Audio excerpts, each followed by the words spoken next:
Selamat malam, selamat datang pada kelas komputer untuk kelas 7 dan topik yang saya akan bahas nih, yang kita akan pelajari saat ini adalah mengenai input dan output device, ya. Nah, saat ini kita akan menuju ke bagian materi. Nah, bagian materinya mengenai apa nih? Ya tadi, input dan output untuk kelas 7, ya. Nah, apa aja nih yang kita mau tahu nih? Ya, input dulu. Oke. Input. Ada gambarnya, ada dua nih. Mungkin kalian tahu ya gambar ini. Yang pertama yang di sebelah kiri adalah uh, keyboard, ya kan? Yang di sebelah kanan ini adalah mouse. Atau kebalik ya? Ini mouse, ini keyboard. Enggak. Ini keyboard, ini mouse. Ya. Ini contohnya input. Nah, input itu apa gitu ya? Input itu adalah alat untuk memasukkan data atau data, segala bentuk data ke dalam sistem komputer. Jadi ya, kalau keyboard udah pasti. Data yang akan dimasukin ke dalam sistem komputer itu ya berbentuk huruf, berbentuk angka. Nah, berbentuk huruf, berbentuk angka berarti apa ya? Ya bisa kata-kata, kalimat, paragraf, bisa kayak apa ya, hitungan-hitungan kayak 34 tambah 2 berapa ya gitu ya. Atau juga bisa dalam bentuk program. Jadi kalau misalnya pingin bikin jadi programmer, keyboard penting banget. Kenapa? Kita akan ngetik program-program yang kita ingin masukkan ke dalam komputer, yang kita ingin komputer proses buat kita. Ya, itu keyboard. Jadi kalau di sistem komputer, menurut saya nih, kalau nggak ada keyboard, kok kayaknya nggak lengkap gitu ya. Karena kan kalau kita mau pakai komputer, pasti kita mau masukin data-data, kita mau masukin kata-kata, kita mau masukin angka gitu kan. Tapi kalau misalnya kita pakai sistem komputer tidak membutuhkan untuk memasukkan sebuah kata atau angka, mungkin keyboard nggak penting. Tapi aku bisa bilang atau saya bisa bilang bahwa 95% kali ya, nggak mau terlalu percaya diri, tapi 95% sistem komputer pasti ada keyboard gitu ya. Nah, selain keyboard, 95% sistem komputer pasti punya apa?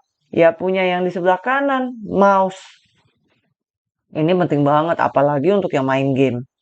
Tanpa mouse tidak berdaya. Tapi sebenarnya untuk pekerjaan sehari-hari tanpa mouse juga susah juga. Kenapa?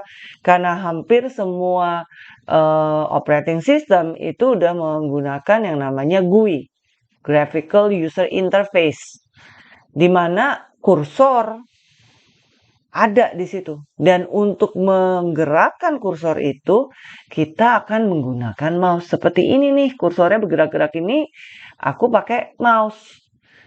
Nah, tapi sebenarnya ada ya kalau kita pakai laptop, kita bisa pakai touchpad, ya kan? Jadi touchpad itu input device nggak? Alat input nggak? Iya, karena dia menggerakkan kursor dan mengklik sesuatu, makanya dikatakan input gitu ya. Nah, ada lagi nggak nih? Ada yang contoh input yang saya mau sampaikan. Ini lagi beken nih untuk murid, untuk guru, semuanya pasti pakai ini nih.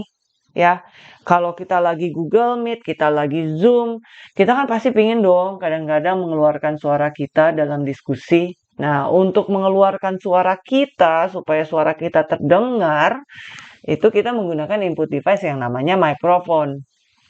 Gambarnya mikrofon yang mana nih? Yang kiri atau kanan? Kiri ya. Nah, terus abis itu apa lagi? Ya, kalau kita mau mejeng, kita mau kelihatan nih mukanya nih, mau beken, ya kan, di dalam kelas gitu. Pingin muka kita ketahuan nih sama guru gitu kan. Nah, ini ya webcam. Kalau ini eksternal nih, ini eksternal webcam. Biasanya kalau kita pakai PC, ya pakai PC yang komputer yang gede gitu ya, kita pakai ini nih. Tapi kalau kita udah pakai laptop, pakai HP, ya kita nggak pakai ini lagi. Kenapa? Karena kameranya udah inbuilt, udah menyatu sama device-nya, sama laptopnya, sama HP gitu ya. Jadi ini input untuk apa? Untuk kamera, untuk gambar kita, untuk video gitu kan, masukin video nih gitu kan. Kalau mikrofon untuk suara, masukin suara. Nah, sekarang kita ke output ya. Nah, output Output apa? Ya untuk menampilkan hasil proses yang dilakukan oleh sistem komputer, oleh prosesor. Paling penting apa? Monitor ya. Monitor itu kita bisa lihat nih hasilnya. Kita habis ngetik, nah hasilnya lihat di output.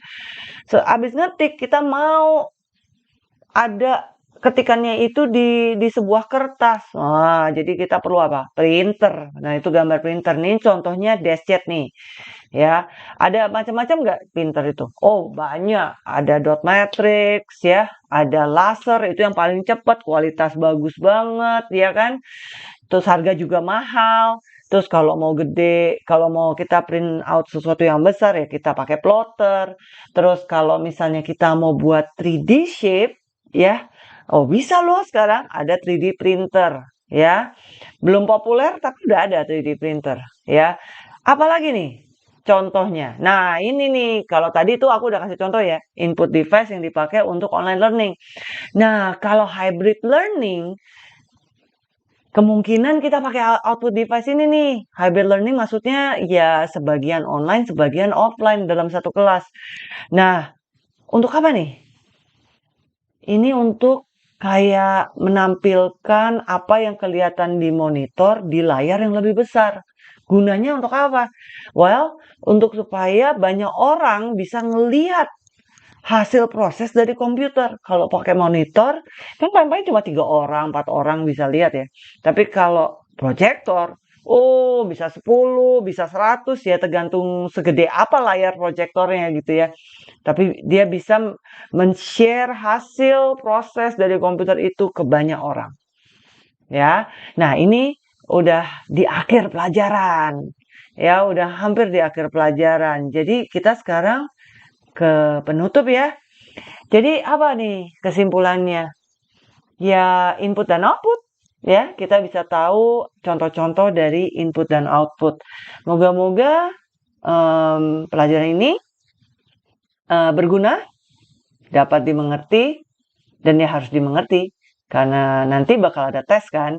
Ya udah, itu aja. Selamat malam dan juga tentunya karena udah malam ya. Selamat tidur juga. Ya. Bye-bye.